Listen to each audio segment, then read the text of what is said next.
The tranquil azure of the Mediterranean Sea, a timeless symbol of serenity and ancient civilizations, transformed into something utterly unrecognizable last week. What began as routine weather warnings, familiar advisories for seasonal ships, rapidly escalated into a catastrophic event that would leave entire coastal communities fighting for their very survival. This isn't just another storm story. This is the harrowing account of the moment when Cyclone Harry, a monstrous hybrid of tropical fury and Mediterranean ferocity, turned paradise into absolute chaos, and tens of thousands of lives hung precariously in the balance. The scale of devastation was unprecedented, a stark reminder of nature's raw, unyielding power. Sicily's eastern coastline, particularly the Ionian coast, bore the full, unbridled fury of nature's wrath. Massive waves, some towering over 30 feet high, crashed with pulverizing force over centuries-old harbor walls, crumbling them as if they were made of fragile paper. These weren't mere storm surges. They were liquid mountains, driven by a cyclonic vortex. The ancient port cities that had stoically weathered countless tempests throughout millennia, their stone fortifications bearing silent witness to history, found themselves confronting an entirely different adversary. This was a perfect storm of converging conditions: anomalously warm sea temperatures fueling the cyclone's rapid intensification, specific atmospheric pressures, and the unlucky angle of approach. Together, they forged a disaster that would test every emergency system, every piece of infrastructure, and every ounce of human resilience to its absolute breaking point. The first ominous signs of impending trouble emerged as darkness fell across the Ionian coast. Residents in Catania, a city intimately connected to its port and the sea, noticed something profoundly unusual. The typically vibrant Mediterranean waters had taken on an unsettling, ominous gray-green color, an unnatural hue mirroring the brewing dread. The normally gentle, rhythmic swells of the sea had transformed into angry, churning walls of water, their white caps glowing eerily in the failing light. Within hours, those once distant walls would be crashing through their historic streets, turning familiar neighborhoods into unrecognizable, submerged water capes, where ancient cobblestones met roaring currents. What made Cyclone Harry particularly devastating wasn't just its raw, visceral power or its immense scale. It was the terrifying precision with which it seemed to target the most vulnerable points along Sicily's deeply indented coastline. The storm's approach angle meant that the colossal waves hit the coast head-on, channeling enormous, destructive energy directly into harbors and coastal towns that had been built over centuries with the implicit assumption that the Mediterranean, despite its occasional moods, would always remain relatively calm. This assumption, a cornerstone of coastal development, was shattered in a single, devastating night. In the picturesque coastal town of Acireale, nestled dramatically on a volcanic terrace overlooking the Ionian Sea, the scene unfolded like something ripped from a post-apocalyptic disaster movie. The elegant promenade, where just days before families had strolled leisurely and children played innocently under the Mediterranean sun, simply disappeared under a torrent of seawater. Cars parked along the waterfront weren't just flooded. They were picked up, flung, and tossed around like lightweight toys, some ending up hundreds of meters from where they had originally been parked, twisted wrecks against buildings. The sound was deafening, a cacophony of destruction. It wasn't just the thunderous crash of waves, but the grinding, scraping noise of concrete and steel infrastructure being torn apart, splintered and pulverized by forces it was simply never designed to withstand. The air itself seemed to vibrate with the sheer power of the onslaught. The human drama played out in countless individual stories of survival and agonizing loss. Maria Gonzalez, a resilient shop owner in Catania's historic fish market, a place teeming with life and generations of tradition, watched helplessly as decades of her family's laborious work and heritage disappeared in minutes. The salt water didn't just flood her store, it ripped through inventory, ruined irreplaceable equipment, and left behind a toxic, corrosive mix of debris and contamination that would take months, if not years, to meticulously clean up and restore. Her heartbreaking story was echoed hundreds of times along the coast, each instance representing not just tangible property damage, but shattered livelihoods, vanished dreams, and deeply uncertain futures for entire families. Emergency services, already stretched thin, faced an almost impossible task.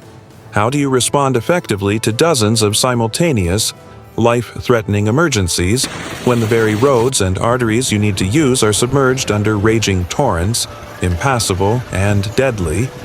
Rescue teams, displaying incredible courage, had to navigate through streets instantly transformed into raging rivers, dodging treacherous floating debris, live power lines, and abandoned, overturned vehicles. The normal protocols and established procedures, meticulously planned for conventional disasters, went completely out the window. This was about raw, instinctual adaptation on the fly, making split-second decisions in the heart of chaos, decisions that literally meant the difference between life and death for those trapped. The port of Messina, a crucial maritime gateway for Sicily's vital connection to mainland Italy and a linchpin for regional trade, became ground zero for transportation chaos that rippled across the entire strait. Ferry services, which normally operated with Swiss clock precision, forming the lifeblood of transport between the island and the mainland, were brought to a complete and utter standstill.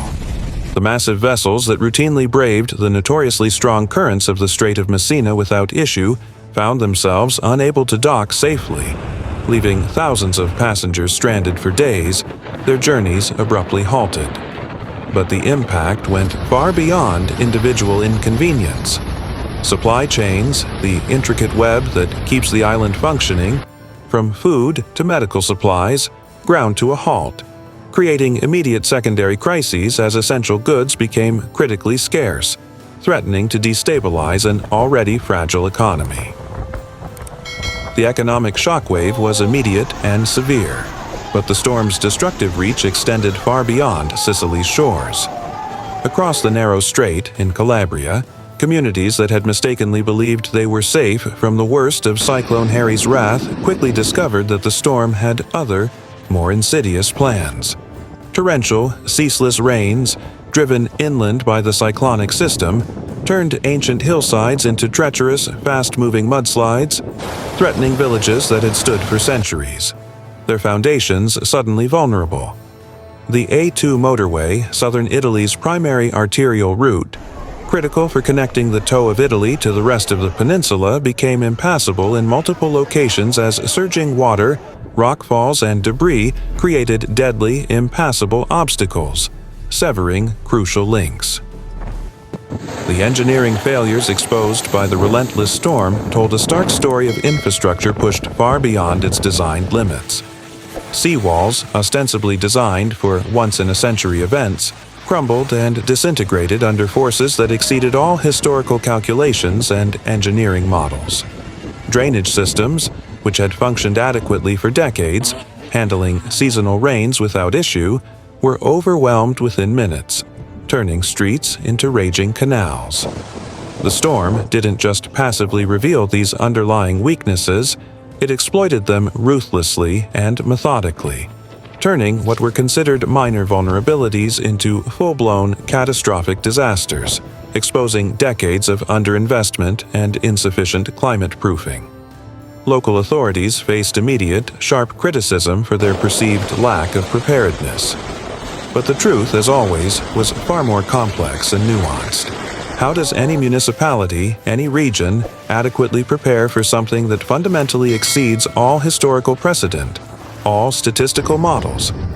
The emergency plans that existed, meticulously crafted and tested, were based on past experiences, on predictable patterns. But Cyclone Harry was writing new rules, operating outside the known playbook. Officials, often with incomplete and rapidly changing information, had to make agonizing decisions, balancing immediate public safety against devastating economic disruption, frequently with no truly good options available. only choices between degrees of catastrophe. The undeniable role of climate change in intensifying Mediterranean storms became impossible to ignore, moving from abstract scientific warnings to undeniable, brutal reality. Scientists had warned for years that warming seas, acting like a vast energy battery, would fuel more powerful, more frequent cyclones in basins like the Mediterranean, where they were once considered rare anomalies. But the sheer speed and ferocity of this change caught everyone off guard.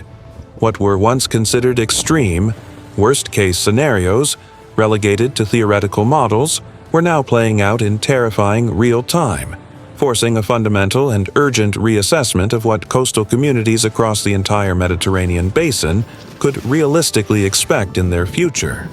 This wasn't a warning. It was a devastating preview. Sardinia's harrowing experience, though not directly in the eye of Cyclone Harry, powerfully illustrated how the storm's impacts rippled with destructive force across the entire Mediterranean region, creating a domino effect of chaos. Even areas not directly in the cyclone's immediate path suffered severe knock-on effects that underscored the fragility of modern, interconnected infrastructure.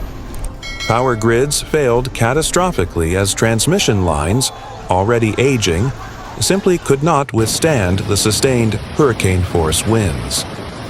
Communication networks, the vital arteries of modern society, went down completely, leaving entire communities isolated and cut off from emergency services and the outside world at the absolute worst possible time. The deeply interconnected nature of contemporary infrastructure meant that damage in one area inevitably cascaded into systemic problems elsewhere, amplifying the disaster far beyond its geographical footprint. The economic toll mounted relentlessly by the hour, threatening to cripple an already vulnerable regional economy. Tourism, the undisputed lifeblood of countless coastal communities across Sicily and southern Italy, faced a devastating existential blow. Hotels, restaurants, and small businesses that had valiantly survived the unprecedented challenges and lockdowns of the COVID-19 pandemic now faced physical destruction, their dreams and investments literally washed away. The timing of Harry's arrival couldn't have been more cruel. Many businesses had just invested heavily, pouring their last reserves into preparing for the peak summer season, only to see those crucial investments, their hopes for recovery, literally submerged and obliterated by the storm. This was a double tragedy, threatening to push many into irreversible bankruptcy. Yet, even as the storm raged, and before it had fully passed, a remarkable spirit of human resilience and solidarity began to emerge, a beacon of hope amid the devastation. Recovery efforts, organic and spontaneous at first, began even as the floodwaters had barely receded. Communities, forged by generations of shared hardship, showed extraordinary cohesion, with neighbors helping neighbors, sharing dwindling resources and providing shelter to those who had lost absolutely everything. The spirit of unity that rose from the chaos provided a vital, psychological lifeline, a promise that they were not alone. Local volunteers, with their invaluable intimate knowledge of the terrain and their community, worked tirelessly alongside professional rescue teams, their insights proving crucial in reaching those most in need, trapped in inaccessible areas. The psychological impact on residents, particularly on children, extended far beyond the immediate trauma of the event. Many had lived their entire lives by the sea, drawing their identity, their cultural heritage, and their very livelihood from its bounty. To witness that same sea, once a source of comfort and sustenance, turn so suddenly and utterly destructive, challenged fundamental, deeply held assumptions about their relationship with nature, about the safety of their homes. Children who had played joyfully on beaches now destroyed and desecrated by the storm would carry these indelible memories forward, shaping a generation's understanding of environmental vulnerability and the fragility of their world. This was a scar that would linger long after the physical reconstruction. As the true, devastating scale of the disaster became painfully clear, international assistance began to arrive. a testament to global solidarity in the face of shared climate threats. European Union emergency funds were swiftly activated, providing desperately needed financial aid, and neighboring countries sent specialized equipment, expert personnel, and medical supplies. The rapid and coordinated international response underscored how natural disasters, amplified by climate change, transcend national borders, demanding a level of collective, coordinated action that matches the immense scale of the problem. It was a stark demonstration of how deeply interconnected Europe's security and prosperity truly are. Media coverage, both local and international, played a crucial immediate role in documenting the disaster and galvanizing support. Dramatic footage of colossal waves crashing relentlessly over shattered seawalls went viral globally, bringing unprecedented attention to the escalating crisis in the Mediterranean. But beyond the sheer spectacle of destruction, dedicated journalists on the ground captured the deeply human stories that gave true meaning to the overwhelming statistics of loss. The elderly couple, eyes wide with terror, rescued from their rapidly flooding home, the stoic business owner surveying his destroyed inventory, a lifetime of work in ruins, the child's small, brightly colored toy, washed up among the debris, a poignant symbol of innocence lost. These images, these stories, resonated deeply, cutting through the noise and demanding action. The storm's devastating aftermath raised uncomfortable, urgent questions about long-term coastal development strategies and the efficacy of current climate adaptation policies. Many of the worst-hit areas had witnessed intensive, often unregulated, development in recent decades, with construction pushing ever closer to the precarious waterline. The powerful economic incentives that had driven this rapid development, promising prosperity and growth, now collided brutally with the harsh physical reality of a rapidly changing climate, exposing the profound folly of building in vulnerable zones. This was a critical lesson in balancing short-term economic gain against long-term ecological and societal resilience. Scientific analysis of Cyclone Harry, conducted in the immediate aftermath, revealed disturbing and complex patterns. The storm had intensified with shocking rapidity over unusually warm waters, drawing an immense, terrifying energy from temperature anomalies that were becoming increasingly common across the Mediterranean. Weather models that had performed reliably in the past, meticulously calibrated for historical conditions, visibly struggled to predict the cyclone's erratic and unprecedented behavior, suggesting that entirely new approaches, perhaps integrating artificial intelligence and more dynamic climate data, would be desperately needed for future forecasting. The science was clearly stating that the old rules no longer applied. As communities began the arduous multi-year process of rebuilding, profound and often contentious debates emerged about how to build back better and what that truly meant. Should destroyed seafront properties be rebuilt in the exact same precarious locations, or was it time for a more radical approach? How much should be invested in increasingly expensive, potentially futile coastal defenses, versus implementing policies of managed retreat from the most vulnerable, exposed areas?